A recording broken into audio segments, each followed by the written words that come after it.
Tapos ito pa, bumili tayo ng KitKat na wasabi flavor. Ano kayong lasa nun?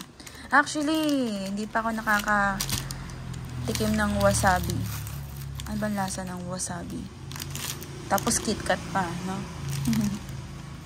Ayan. Ito yung Spamusubi ata to or whatever. Saan ba ito binili? Tapos ito tawag dito?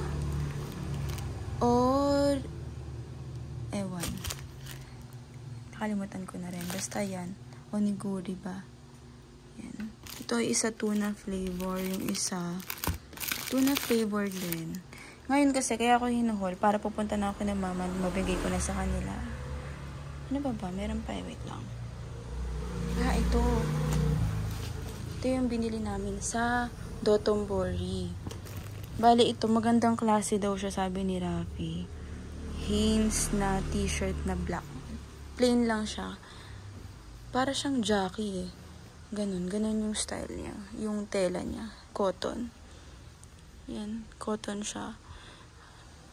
Ano lang siya, mura lang siya, parang pumapatak 1K pesos. 5 piraso, ang gandang klase na. Kasi yun si Rafi, medyo mapili siya sa damit eh.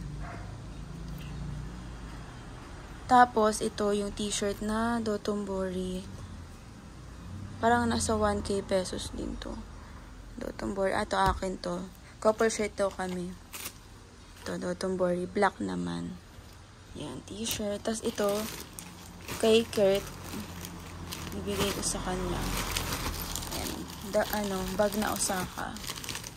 Meron pa akong isa nawawala. Yung rep magnet. Nasaan na yun? Ito yung sa t-shirt to. Yan. Hanes. Saan na yun? Saan na yun? Ano kaya nilagay yun? Baka nasa bag ko. Hindi ko alam. Yung ref magnet. Isang ref magnet lang to.